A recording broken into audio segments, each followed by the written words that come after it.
Hello बच्चों, कैसे हैं आप लोग। ज्ञान की नगरी काशी से मेट जी का प्रणाम। तो बच्चों, आज हम लोग नए टॉपिक की तरफ बढ़ने जा रहे हैं। हम लोग सेल में हम लोगों ने अभी तक सेल वॉल पढ़ लिया, सेल मेम्ब्रेन पढ़ लिया, एंडो मेम्ब्रेन सिस्टम भी पढ़ लिया हम लोगों ने। अब हम लोग पढ़ने जा रहे हैं माइटोकॉन्ड्रिया को। माइटोकॉन्ड्रिया पढ़ेंगे, फिर उसके बाद हम लोग प्लास्टिड पढ़ेंगे। लेकिन माइटोकॉन्ड्रिया और प्लास्टिड में आप लोग सबसे पहले इस बात का ध्यान रखना है कि माइटोकॉन्ड्रिया और प्लास्टिड जो होते हैं वो डबल मेम्ब्रेन स्ट्रक्चर होते हैं। और दूसरी भी एक बहुत इंपॉर्टेंट बात आप लोग याद रखनी है कि माइटोकॉन्ड्रिया और प्लास्टिड दोनों एंडोसिम्बायोटिक ओरिजिन के होते हैं। तीसरी बात आपको ध्यान रखनी है कि माइटो और कॉन्ड्रिया और प्लास्टिड ये दोनों पहले प्रोकैरियोटिक सेल रहे होंगे, या इन दोनों की ओरिजिन प्रोकैरियोटिक सेल वाली होती है। ये बड़ा इंटरेस्टिंग है, अभी हम लोग इसके बारे में बात करेंगे। फिलहाल ये तीन फैक्ट्स याद रखिए, ये दोनों डबल मेम्ब्रेन है। दूसरी बात, ये एंडोसिम्बायोटिक ओरिजिन है। तीसरी बात, ये पहले प्रोकैरियोटिक सेल रहे होंगे, लेकिन अब ये यूकैरियोटिक सेल में ऑर्गेनल की तरह काम करते हैं। कैसे, हम उन सब की बात करेंगे। तो सबसे पहले हम लोग बात करते हैं माइटोकॉन्ड्रिया की। माइटोकॉन्ड्रिया के बारे में आप लोग बचपन से पढ़ते आ रहे होंगे, power house of the cell है। माइटोकॉन्ड्रिया में power house of the cell इसलिए कहते हैं क्योंकि यहाँ एटीपी का फॉर्मेशन होता है। It is site for aerobic respiration. आप लोग जब प्लांट फिजियोलॉजी पढ़ेंगे, रेस्पिरेशन पढ़ेंगे, तो रेस्पिरेशन में सबसे पहले आपको क्या ग्लाइकोलाइसिस होगी। ग्लाइकोलाइसिस में ग्लूकोज का ब्रेकडाउन होगा, पायरुविक एसिड में कन्वर्ट होगा। अब वो पायरुविक एसिड जब फॉर्मेशन होता है ग्लूकोज से, वो सेल के साइटोप्लाज्म में होता है। जैसे ही अब वो पायरुविक एसिड को ऑक्सीजन वो आता है कहाँ, माइटोकॉन्ड्रिया में, जहाँ उसको ऑक्सीजन मिलता है वहाँ क्रेब्स साइकिल ईटीएस चलती है, और फाइनली बहुत सारे एटीपी का फॉर्मेशन होता है। तो ग्लूकोज से एटीपी बनाने का फॉर्मेशन हमारा एरोबिक रेस्पिरेशन के थ्रू माइटोकॉन्ड्रिया में होता है। इट इजीली बोलते हैं site of aerobic respiration, and it इसीलिए इसको बोलते हैं power house of the cell कहते हैं। ठीक है। तो सबसे पहली बात आपको ध्यान रखिए, माइटोकॉन्ड्रिया तभी दिखेगा जब हमको इसकी स्टेनिंग की जाएगी, कलरिंग की जाएगी। स्टेनिंग के बाद ही दिखता है। और माइटोकॉन्ड्रिया का नंबर जो होता है, शेप होता है, साइज होता है, ये वेरिएबल होता है, डिपेंड करता है फिजियोलॉजिकल एक्टिविटी पे। मान लीजिए कोई इंसान है जो फिजिकल एक्टिविटी कम है, उसमें सेल में माइटोकॉन्ड्रिया का नंबर कम होगा। जिसमें फिजिकल एक्टिविटी ज़्यादा है, उसमें माइटोकॉन्ड्रिया का नंबर ज़्यादा हो जाएगा। अब सबसे ज़्यादा माइटोकॉन्ड्रिया फ्लाइट मसल और बर्ड में पाई जाती है, क्योंकि जो बर्ड्स की फ्लाइट मसल है, जो मूवमेंट में हेल्प करती है, ये हमेशा मूव करती रहती है। तो इसको हमेशा कंटिन्यूसली एनर्जी चाहिए, लंबे समय तक करनी चाहिए कि ये दूर तक पहुंच सके। इसलिए इसमें माइटोकॉन्ड्रिया का नंबर ज़्यादा होता है। तो इसीलिए यहाँ पे एनसीईआरटी लिखती है आपकी कि इसका जो नंबर है, शेप और साइज होता है, ये फिजियोलॉजिकल एक्टिविटी पे डिपेंड करता है। ठीक है। इसके शेप की बात करें तो इसकी सॉसेज शेप होती है, इस तरह के शेप को सॉसेज शेप बोलते हैं। सिलेंड्रिकल भी होती है। इसका डायमीटर आपको ध्यान रखना है, इतना होता है। एवरेज साइज इतना है, और लेंथ लगभग इतनी पाई होती है। ये आपका ये डेटा है, आपको ये डेटा याद रखना है। उसके बाद अगर हम लोग बात करें माइटोकॉन्ड्रिया में, तो माइटोकॉन्ड्रिया में हम लोग बात करें कि ये डबल मेम्ब्रेन स्ट्रक्चर, हम लोगों ने पहले इसके बारे में बात किया था। अब ये इसके स्ट्रक्चर की बात कीजिए, सबसे बाहर वाली को आउटर मेम्ब्रेन है, उसके बाद इनर मेम्ब्रेन। इनर मेम्ब्रेन में इस तरह से इनफोल्डिंग दिख रही है, देखिए ये इनर मेम्ब्रेन में जो इनफोल्डिंग दिख रही है, इसको बोलते हैं क्रिस्टी। क्रिस्टी क्या होता है, ये इनर मेम्ब्रेन की इनफोल्डिंग इसलिए होती है कि ये सेल में क्या करे, ये सरफेस एरिया को बढ़ा सके। सरफेस एरिया को बढ़ाने के लिए इनर मेम्ब्रेन में इनफोल्डिंग पाई जाती है। और उसके अलावा बात करें तो इसी इनर मेम्ब्रेन पे आपको ये देखिए डॉट डॉट जैसे दिख रहे होंगे, इसको हम लोग बोलते हैं F not F one particle. इसी डॉट को यहाँ बाहर निकाल के दिखाया गया है, इसको बोलते हैं F not F one particle, या इसी को ऑक्सीजोम बोलते हैं। ऑक्सीजोम का काम क्या होता है, at the time of ETS ATP का फॉर्मेशन करना। आप लोग ध्यान रखिएगा इसको, हम लोग इसको प्लांट फिजियोलॉजी में भी इसका यूज करेंगे। और इसके अंदर आपको देखिए, ये आपको देखिए डीएनए दिखाई देंगे। ये डीएनए जनरली सर्कुलर शेप के होते हैं। ये आपको इनफोल्डिंग ऐसे दिख रही है, लेकिन इसको ओपन करेंगे तो ये आपके सर्कुलर शेप के डीएनए होते हैं। और सर्कुलर डीएनए ही नहीं होते हैं सिर्फ, इस डीएनए के साथ साथ नॉन हिस्टोन प्रोटीन में पाया जाता है, ठीक वैसे ही जैसे प्रोकैरियोटिक सेल में पाया जाता है। इसके अलावा आप देखिए यहाँ पे आपको ग्रीन कलर के राइबोसोम भी दिख रहे होंगे, और ये राइबोसोम वही राइबोसोम होते हैं जो प्रोकैरियोटिक सेल में पाए जाते हैं, दैट इज 70S राइबोसोम। तीसरी बात है कि यहाँ पर बात करें, इसके अंदर का जो स्पेस होता है इसको बोलते हैं मैट्रिक्स। इसी मैट्रिक्स ऑफ माइटोकॉन्ड्रिया में ही जितने रेस्पिरेशन के लिए एंजाइम होते हैं वो सारे पाए जाते हैं। क्रेब्स साइकिल यही चलता है मैट्रिक्स ऑफ माइटोकॉन्ड्रिया में।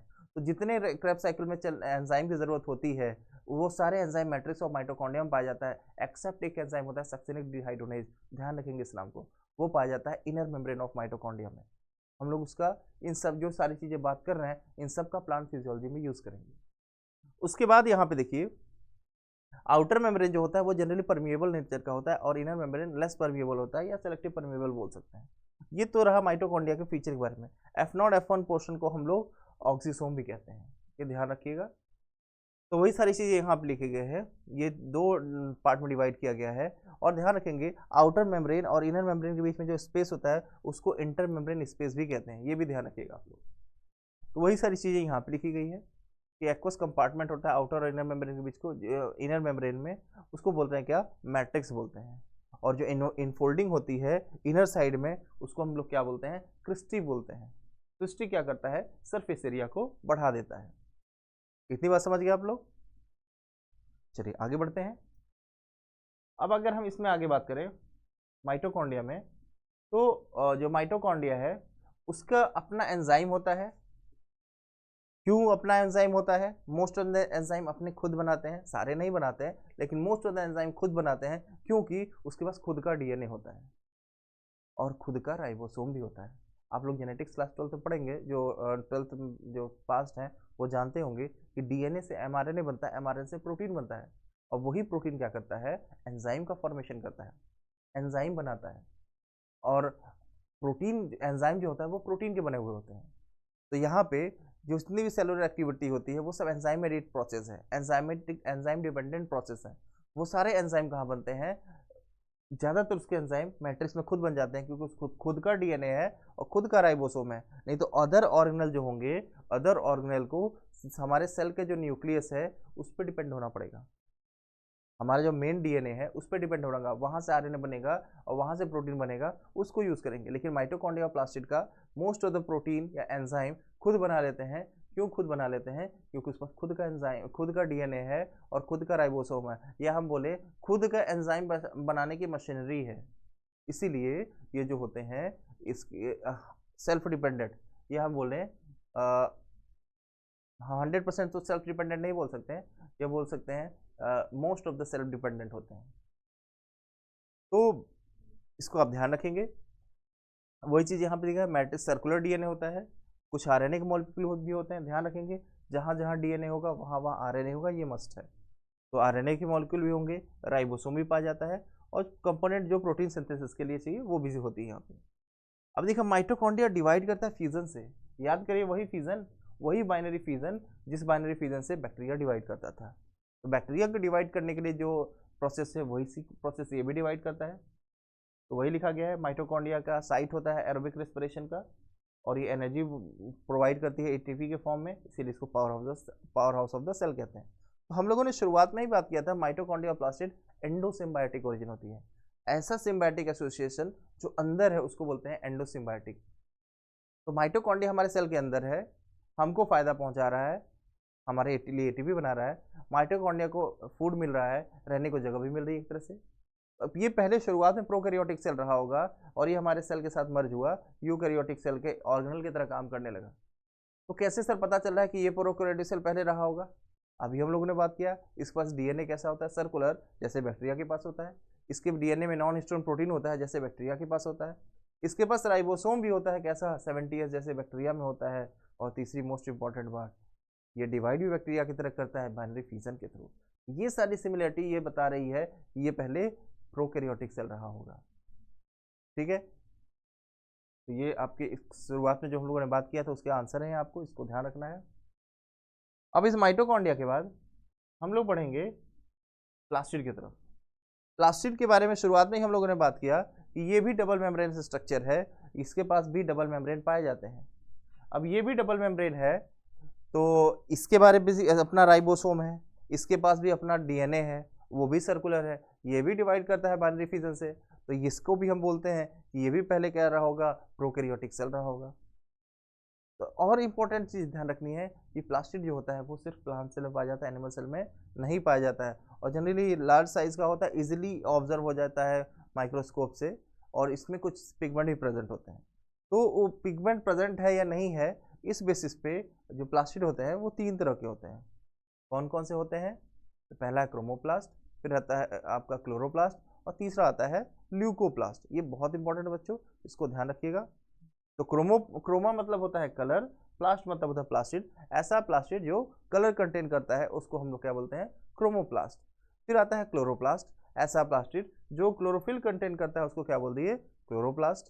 नेक्स्ट है ल्यूकोप्लास्ट, ऐसा प्लास्टिड जिसके पास कोई कलर नहीं होता है, इसको बोलते हैं ल्यूकोप्लास्ट। ल्यूको मतलब होता है कलरलेस, ठीक है। ल्यूको स्पेलिंग यहाँ पे आप थोड़ा ध्यान रखेंगे, ये सी होगा, ठीक है, यहाँ पे सही लिखा हुआ है। तो ये हमारा ल्यूकोप्लास्ट हो गया। आगे हम लोग बात करें कि क्रोमोप्लास्ट के एग्जाम्पल कौन कौन से होते हैं, तो क्रोमोप्लास्ट में बहुत सारे एग्जाम्पल है, जैसे जेंथोफिल है, लाइकोपीन है, कैरोटिनॉइड्स है। जेंथोफिल येलो कलर प्रोवाइड करता है, लाइकोपीन जो होता है टोमेटो, रेड चिली का जो कलर रेड कलर आता है वो लाइकोपीन के कारण आता है। फिर आता है आपका जेंथोफिल, जैसे पेटल्स का कलर फ्लावर का येलो होता है वो जेंथोफिल के कारण होता है। फिर तीसरी बात करें तो अभी हम लोग कैरोटीन ने बात किया था। कैरोटीन क्या है, कैरोटीन जो होता है वो आपका ऑरेंज कलर का होता है जो कैरेट में पाया जाता है। तो ये सारे कलर किसके पाए जाते हैं, कौन से पिगमेंट पाएंगे, प्लास्टिड में, क्रोमोप्लास्ट में आएंगे, ठीक है। उसके बाद देख लीजिए आप लोग,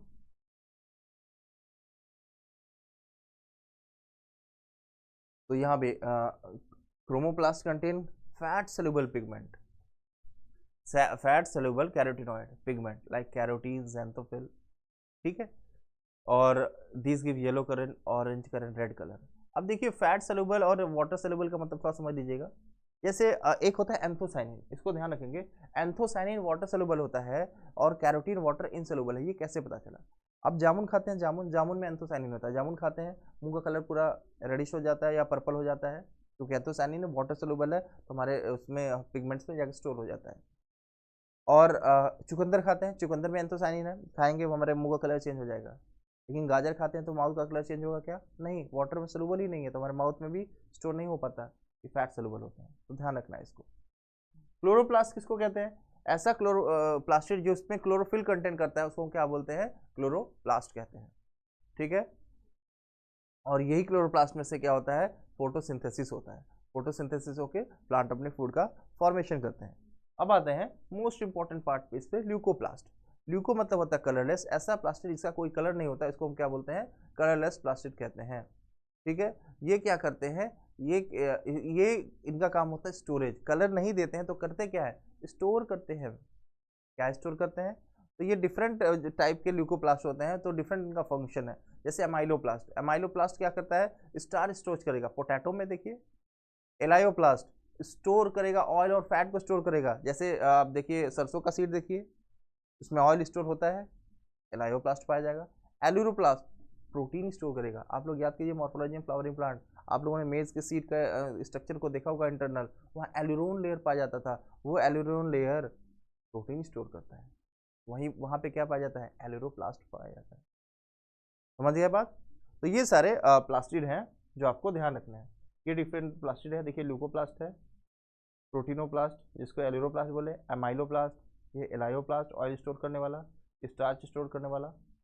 प्रोप्लास्टिड ऐसा प्लास्टिड जो इमेच्योर फॉर्म में है और कोई भी प्लास्टिड बना देता है, इसको बोलते हैं प्रोप्लास्टिड, इसको भी आपको ध्यान रखना है। ये सारे आपके इमेज है।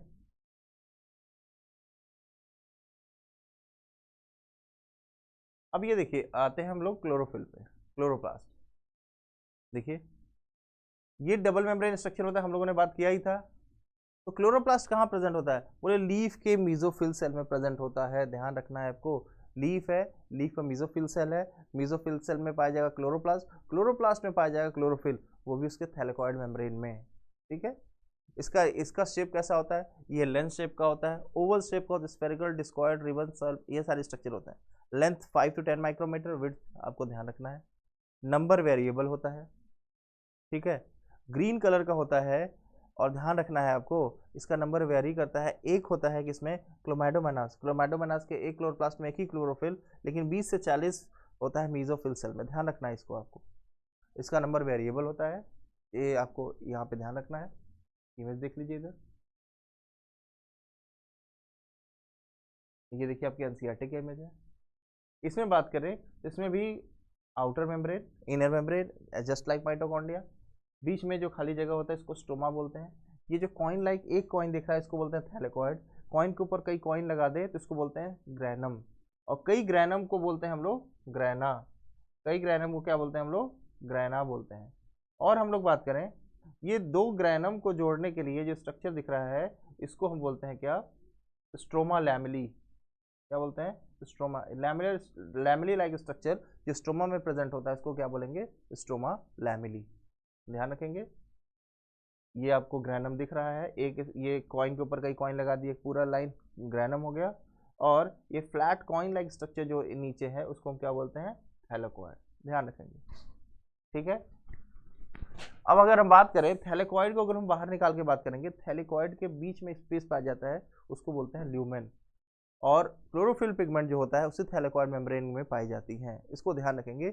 इसको हम लोग डिटेल में हम लोग कहाँ समझेंगे, हम लोग समझेंगे इसको डिटेल में फोटोसिंथेसिस हैरो प्लांट में। तो हम लोग बात किए थे कि जैसे माइटोकॉन्ड्रिया में आउटर मेम्ब्रेन मोर परमिएबल होता है और इनर मेम्ब्रेन लेस परमिएबल होता है, वैसे यहाँ भी है। उसके बाद अगर हम बात करें तो यहाँ पे इसमें स्ट्रोमा पाया जाता है, बीच में जो खाली जगह है। फिर यहाँ पे कॉइन लाइक स्ट्रक्चर को थैलेकोइड हम लोग बात किए, फिर थैलेकोइड के अंदर स्पेस को ल्यूमन बोल दिए, और यहाँ पे क्लोरोफिल पिगमेंट पाया जाता है। इतना आप लोग ध्यान रखेंगे। तो ये ओवरऑल बात हमारी है लगभग प्लास्टिड की। और ये प्लास्टिड का एक और इमेज देख लीजिए, इसमें और अच्छे से आपको क्लियर हो जाएंगी चीज़ें, ठीक है। देखिए ग्रैनम है, कई ग्रैनम को ग्रैना बोले, एक कॉइन को थैलेकोइड बोले, बीच में एक्वस फ्लूइड बढ़ता है उसको स्ट्रोमा बोलते हैं, और जोड़ने वाले स्ट्रक्चर को हम लोग बोलते हैं क्या, स्ट्रोमा लैमेली। इसके पास भी अपना डीएनए होता है, small double stranded circular DNA होता है, राइबोसोम भी 70S पाया जाता है, एंजाइम सिंथेसिस करने की मशीनरी होती है, कार्बोहाइड्रेट प्रोटीन होते हैं। और ये सारी चीज़ वैसे ही जैसे हम लोग कहाँ पढ़े थे, हम लोग पढ़े थे माइटोकॉन्ड्रिया में, ठीक है। इसीलिए ये भी एंडोसिम्बायोटिक ओरिजिन की होती है और ये भी प्रोकैरियोटिक ओरिजिन का होता है। इसको आपको ध्यान रखना है, ठीक है बच्चों। तो नेक्स्ट क्लास में हम लोग राइबोसोम को पढ़ते हैं। आज के लिए इतना ही।